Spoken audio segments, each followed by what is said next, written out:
इस मूवी में एक अलग ही तरह का टाइम ट्रेवल दिखाया गया है जिसे देखकर आप हैरान हो सकते हैं। तो कहानी शुरू होती है और हम एक लड़के को देखते हैं। इसका नाम जॉन है। ये सैटर्न नाम के एक विलन के लिए वसूली का काम करता था और ये इसका दोस्त है। ये भी सैटर्न के लिए ही काम करता था। और आखिर में ये है कैली जो सैटर्न के साथ रहती थी। आज भी जॉन वसूली करके पैसे इसको दे देता है। अब सैटर्न इन दोनों को एक नया काम देता है।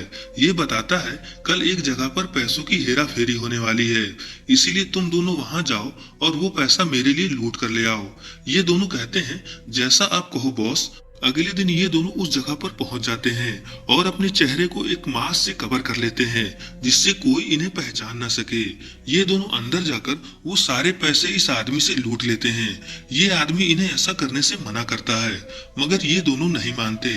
तभी जॉन की नजर एक ब्रेसलेट पर पड़ती है। ये इसको भी साथ ले जाने लगता है। तब बुढ़ऊ कहता है ये ब्रेसलेट तुम मत ले जाओ, नहीं तो तुम बहुत पछताओगे, क्योंकि ये ब्रेसलेट एक शैतान का है। तभी बाहर इसका आदमी आ जाता है। फिर ये दोनों यहाँ से पैसे और ब्रेसलेट लेकर भागते हैं और जाते जाते इस आदमी की गाड़ी खराब कर देते हैं जिससे ये इनका पीछा न कर सके। कुछ देर बाद ये दोनों अपने अड्डे पर पहुंचते हैं, लेकिन यहाँ पर पहले ही सैटर्न अपने आदमियों के साथ आ चुका था। ये जॉन को पकड़ लेता है।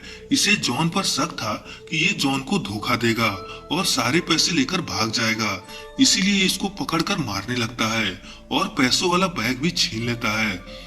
सैटर्न को इसके पास से वही ब्रेसलेट मिलता है। ये कहता है फ्रेंडशिप ब्रेसलेट, लेकिन तुम्हारा तो कोई फ्रेंड नहीं है। यहाँ पर जॉन को पता चलता है कि इसके दोस्त ने ही इसको पकड़वाया है, क्योंकि ये सैटर्न से बहुत डरता था। आखिर में सैटर्न जॉन को धोखा देने के लिए मारने का हुक्म दे देता है। तभी मौका देखकर जॉन यहाँ से भागता है। इसको पकड़ने के लिए सैटर्न के आदमी इसके पीछे जाते हैं। ये भागकर एक पुराने बस में छुप जाता है। तभी जॉन को इस बस में एक और आदमी दिखाई देता है जो कहता है उस ब्रेसलेट के बटन को दबा दो। जॉन उस आदमी को देखकर डर जाता है क्योंकि वो आदमी कोई और नहीं बल्कि जॉन ही था। ये कहता है उस बटन को दबा दो, तब तुम सब कुछ जान जाओगे। लेकिन जॉन इसकी बात नहीं मानता और यहाँ से भाग जाता है। थोड़ी दूर जाने के बाद सैटर्न के आदमी जॉन को पकड़ लेते हैं और इसको मारने लगते हैं। जॉन को कुछ समझ नहीं आता और ये उस ब्रेसलेट के बटन को दबा देता है। तभी यहाँ कुछ अजीब सा होता है। यहाँ पर सैटर्न के आदमी गायब हो चुके थे। जॉन फिर से उसी बस में जाता है यह पता लगाने कि वो कौन था, लेकिन यहाँ पर इसे कोई नहीं मिलता। फिर ये अपने अड्डे पर आता है और यहाँ पर जो ये देखता है इसे देखकर इसके होश उड़ जाते हैं, क्योंकि ये उस समय में आ गया था जब सैटर्न के आदमी इसको मारने वाले थे। अब यहाँ से हम इस जॉन को जॉन 1 कहेंगे जिससे कोई कंफ्यूजन ना हो। इधर जॉन 2 भागकर इस बस की तरफ आने लगता है। फिर जॉन 1 पहले इस बस में आकर छुप जाता है। तभी दूसरा जॉन भी यहाँ आ जाता है। जॉन 1 इससे कहता है उस बटन को दबा दो, फिर तुम सब कुछ जान जाओगे। ये सब देखकर जॉन 2 यहाँ से भागता है। अब जॉन 1 को सब कुछ समझ में आ जाता है कि आखिर इसके साथ क्या हो रहा है। असल में ये ब्रेसलेट कोई आम ब्रेसलेट नहीं थी, ये एक टाइम ट्रेवल ब्रेसलेट थी जिसका बटन दबाने से ये समय में पीछे जा सकता था। ये जानकर ये बहुत खुश होता है और आगे क्या करना है इसी बारे में सोच रहा था। तभी यहाँ पर कैली आती है और जॉन से कुछ देर बातें करती है। कैली के जाने के बाद यहाँ पर वही आदमी आता है जिसका पैसा जॉन ने लूटा था। ये जॉन से अपने पैसे मांगने लगता है। जॉन कहता है मेरे पास पैसे नहीं है, वो सैटर्न के पास हैं। ये कहता है मुझे इससे कोई मतलब नहीं, अगर तुमने मेरे पैसे नहीं दिए तो मैं तुमको और तुम्हारी गर्लफ्रेंड को मार दूंगा। जॉन कहता है मैं क्या करूं, तुम्हारे पैसे मैं कैसे वापस करूं। ये आदमी कहता है इस ब्रेसलेट का उपयोग करो और मेरे पैसे इस एड्रेस पर लाकर दो। फिर ये यहाँ से चला जाता है। ये आदमी इस ब्रेसलेट के बारे में कैसे जानता है ये हमें आगे पता चलेगा। अब जॉन को कुछ समझ नहीं आ रहा था, इसीलिए ये फिर से एक बार बटन को दबा देता है और उस बस के पास जाकर छुपकर सब कुछ देखने लगता है। यहाँ पर फिर से वही सब कुछ हो रहा था। अब यहाँ पर 3 जॉन हो चुके थे। जॉन 1 एक बार फिर से बटन को दबा देता है, ये सोचकर कि शायद इस बार कुछ अलग हो, लेकिन ऐसा नहीं होता। यहाँ पर फिर से वही सब कुछ होने लगता है। इस बार यहाँ पर 4 जॉन हो चुके थे और अब जैसे ही जॉन 2 इस बटन को दबाने वाला था, जॉन 1 इसे रोक लेता है और इससे कहता है इससे कोई फर्क नहीं पड़ेगा, फिर जॉन 1 और 2 आपस में बैठकर प्लान बनाते हैं कि ये उस आदमी को पैसे कहां से देंगे। तभी इन्हें एक आइडिया आता है। ये दोनों बैंक लूटने का प्लान बनाते हैं और मास्क पहनकर बैंक में घुस जाते हैं। ये यहाँ पर कुछ कर पाते तभी एक औरत इन पर गोली चला देती है और यहाँ पर जॉन 2 को गोली लग जाती है। जॉन 1 यहाँ से डरकर भाग जाता है और एक शांत जगह पर जाकर एक बार फिर से बटन को दबा देता है।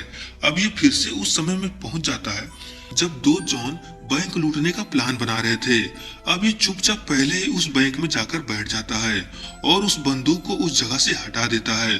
कुछ देर बाद दो जॉन बैंक लूटने के लिए आते हैं, लेकिन इस बार यहाँ कोई नहीं मरता क्योंकि जॉन 1 ने पहले ही बंदूक को हटा दिया था।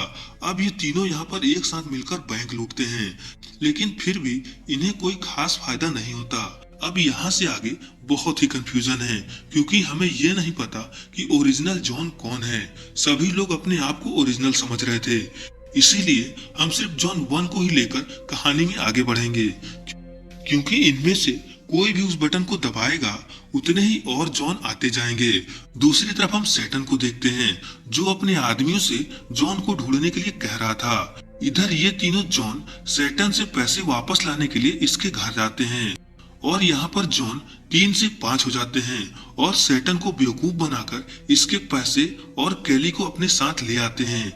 कुछ देर बाद यहाँ पर बाकी के जॉन भी आ जाते हैं। फिर जॉन कैली को उस ब्रेसलेट के बारे में सारी बातें बताता है। यहाँ पर कैली को कुछ समझ नहीं आता कि ये किस पर भरोसा करे। दूसरी तरफ सैटन इन लोगों को ढूंढ रहा था और ढूंढते ढूंढते ये यहाँ पर अपने आदमियों के साथ पहुंच जाता है। फिर यहाँ पर बहुत देर तक इन लोगों में मारधार होती है जिसमें से कुछ जॉन मारे भी जाते हैं और जो थोड़ा बहुत बच जाते थे वो फिर से बटन को दबा देते थे। ऐसे ही यहाँ पर बहुत सारे जॉन हो जाते हैं। इधर दो जॉन आपस में कैली को लेकर लड़ने लगते हैं। एक कहता है कैली मेरे साथ रहेगी, दूसरा भी यही कह रहा था। इस बात पर कैली इन दोनों पर गुस्सा होती है और इन दोनों में से किसी के भी साथ जाने से मना कर देती है।